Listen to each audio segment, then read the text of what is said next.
Semana que acaba, semana que começa.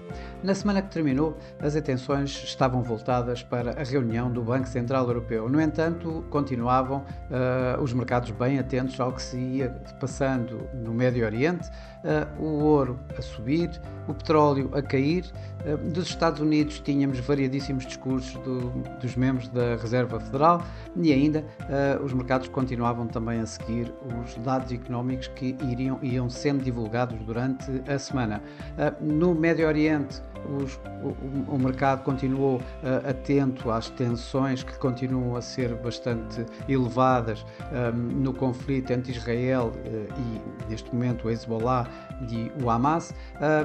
Vários ataques do Hezbollah deram origem a outras quantas respostas por parte de Israel no Líbano e o mercado continua à espera da tal resposta que Israel irá dar ao Irão e que, consoante essa mesma resposta, o mercado poderá ir para mais aversão ao risco ou menos aversão ao risco. Para já, o ouro continuou durante esta semana a fazer novos máximos, em clara fuga dos investidores para ativos de menor risco ou ativos de refúgio, como é o do ouro. Por outro lado, o petróleo, apesar de o conflito continuar aceso ali naquela área especial do Médio Oriente, continuou a cair esta semana, isto muito à custa de a fraca procura ou de diminuição na procura. Tanto a OPEP como a EIA continuam a apontar a uma redução da procura do petróleo, o que está a levar a pressões sobre o petróleo, e ainda na China, em que assistimos a vários indicadores que continuam a não dar do tal crescimento económico que desejável, ou que a China apontava, que o governo chinês apontava para os tais 5%. Por outro lado, em termos de mercados, em termos de dados económicos, durante esta semana, nos Estados Unidos tivemos as vendas a retalho acima do esperado, na Europa praticamente não tivemos dados, enquanto verificámos então na China os tais dados relativamente mistos. O PIB do terceiro trimestre a cair uma vez mais para 4,6 dos 4,7 do segundo trimestre, ameaçando não chegar ao tal objetivo do governo para os tais 5% ao final do ano. Embora tivéssemos aqui alguns dados positivos, como o da produção industrial e como das vendas a retalho, já o mesmo não se poderá dizer da inflação, que continua a cair. Em Inglaterra tivemos dados mistos no emprego, tivemos uma inflação de novo a cair e abaixo dos 2%, enquanto as vendas a retalho voltaram a aumentar. Dos Estados Unidos ouvimos muitíssimos comentários, ouvimos variadíssimas posições dos membros da FOMC. A grande maioria reitera o cuidado de terem novos cortes de taxa de juros. Mostraram alguma surpresa aos dados que saíram do mercado de trabalho e recomendam alguma cautela nos próximos cortes. Isso continua a levar, digamos, às expectativas para os cortes de taxa de juros dos Estados Unidos até ao final do ano, a baixar um pouco as altas expectativas que tinham anteriormente, em que uma subida de 25 pontos na próxima reunião já não está descontada, digamos, a 100%, e essa é já para a semana. Por outro lado, obviamente que os mercados estavam bastante atentos ao que se ia passar na tal reunião do Banco Central Europeu. Tal como amplamente esperado, o Banco Central Europeu acabou mesmo por cortar 25 pontos na sua taxa de juros, baixou de 3,5 para 3,25 a taxa dos depósitos, isto quando ainda na última reunião teriam quase afastado esta hipótese. No entanto, dados dos PMIs abaixo, a inflação abaixo dos tais 2%, acabou por levar mesmo o Banco Central Europeu a cortar os tais 25 pontos. A senhora Lagarde não deu nenhuma orientação futura para a próxima reunião, disse apenas que continuam reunião a reunião, dependente de dados, e exatamente por isso é que cortaram estes 25 pontos na reunião desta semana, e alertando para que vamos ter vários dados até lá, até dezembro, onde provavelmente vai haver uma reavaliação do crescimento económico, das projeções do crescimento económico e da inflação por parte do Banco Central Europeu, isto para definir melhor qual o ritmo de cortes de taxa de juros, deste novo ciclo de cortes de taxa de juros que o Banco Central Europeu começou aqui há uns meses atrás. Ora, isto tudo acabou com o mercado acionista de uma forma global positivo. Na Ásia foram mistos, tivemos aqui assim, foram ajudados um pouco pelos estímulos, ou pelo menos por alguns detalhes mostrados por parte da China nos estímulos anunciados aqui há 2-3 semanas atrás, mas de alguma forma praticamente foram só esses mercados chineses que ganharam, todos os restantes na Ásia acabaram por cair, com o Nikkei a cair aqui à volta de 1,6% esta semana. Já na Europa e nos Estados Unidos os mercados estiveram razoavelmente positivos.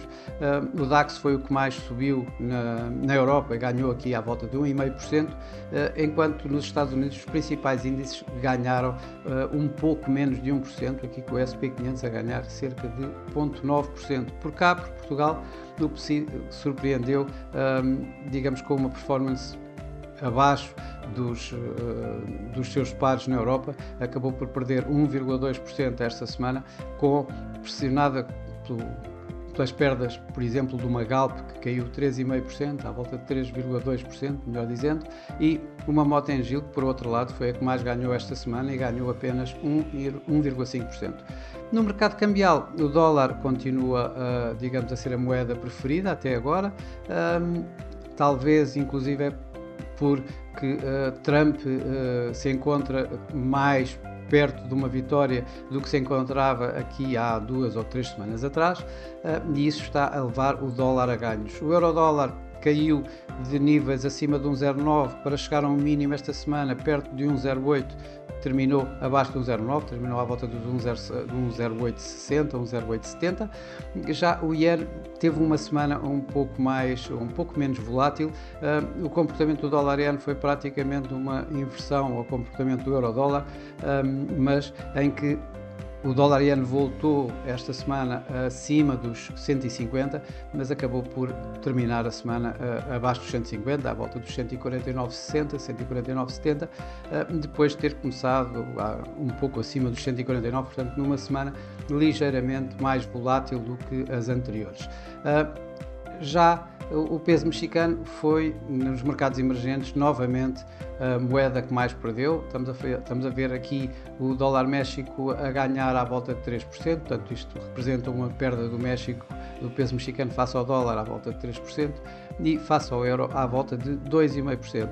Isto com também um pouco numa reação de Trump, que esta semana ameaçou que, se fosse presidente, iria aumentar as tarifas aos automóveis fabricados no México, poderiam ir até 300%.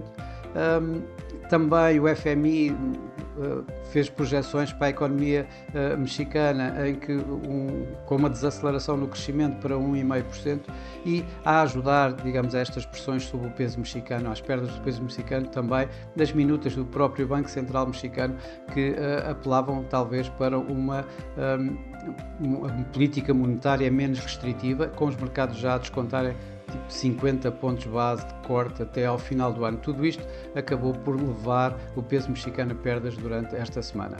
No mercado das commodities, tal como já começámos logo a dizer no início deste vídeo, o ouro, que foi o que mais ganhou entre o ouro e o petróleo, os que mais ganhou. O ouro ganhou cerca de 2,5%, 2,3%, atingiu as 2.700 dólares por onça pela primeira vez, fez obviamente um novo máximo recorde, enquanto, por outro lado, os preços do petróleo voltaram a cair, caíram cerca de 8% esta semana, com o WTI a voltar abaixo dos tais 70 dólares por barril e o Brent a manter-se abaixo dos 80 dólares por barril. Durante a próxima semana, vamos ter uma semana relativamente mais calma. Poderá ser a última semana mais calma, já que nas próximas semanas vamos ter tanto a nível de dados económicos como a nível de bancos centrais, já que iremos ter a Reserva Federal e o Banco do Japão nas próximas semanas, a seguir a esta que vai entrar, e ainda situações políticas como as tais votações, as tais eleições, tanto nos Estados Unidos como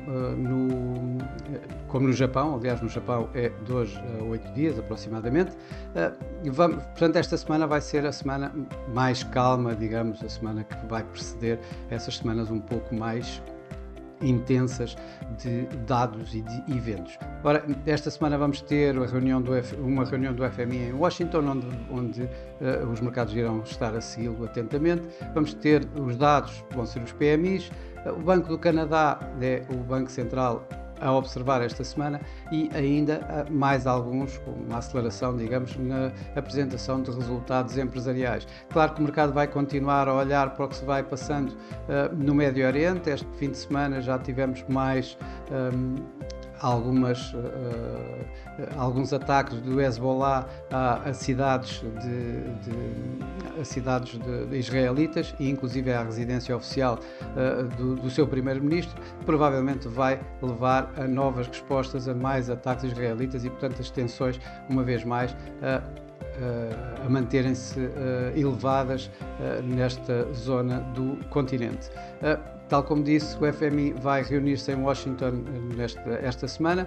Vão haver imensos discursos lá, nomeadamente Andrew Bailey do Banco de Inglaterra, e isto a dias que estamos também de uma reunião do Banco de Inglaterra, e com um Andrew Bailey que costuma ser bastante escasso nas palavras.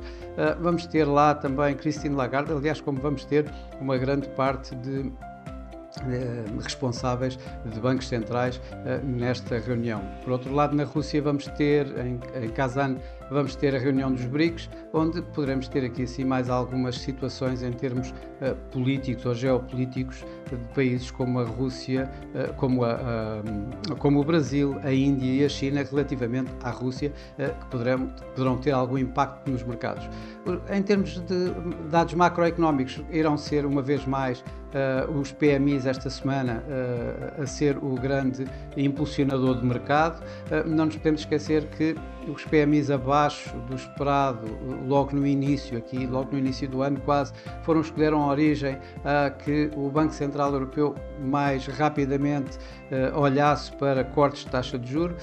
Provavelmente foi esses mesmos PMIs aqui há um mês atrás que acabaram por originar uma mudança no ritmo de cortes de taxa de juros, que depois do BCE ter dito que provavelmente não iria fazer nada nesta reunião de outubro, acabou por cortar em 25 pontos, e estes vão ser os primeiros dados do tal conjunto de dados que o Banco Central Europeu irá analisar relativamente à sua reavaliação para o crescimento económico e para a inflação. Em termos de bancos centrais, vamos ter o Banco do Canadá, em que o mercado espera 50 pontos de corte de taxa de juros, isto depois de vermos que a inflação continua a cair já abaixo dos tais 2%, em torno dos 2%, em que o crescimento económico também continua a arrefecer, e isso acaba por dar mais razões para que o Banco do Canadá acompanhe os tais 50 pontos que a Reserva Federal cortou na sua última reunião. Por último, vamos ter mais resultados empresariais, com empresas que, por norma, até costumam ter algum impacto no mercado, como é o caso da Tesla, a Coca-Cola, a UPS, e isto entre muitas outras que vamos ter a oportunidade de ver como resultados esta semana. Bom, para já é tudo. Desejo a todos uma boa semana, bons negócios, e para a semana cá estarei com mais um Semana que Acaba, Semana que Começa. Até lá!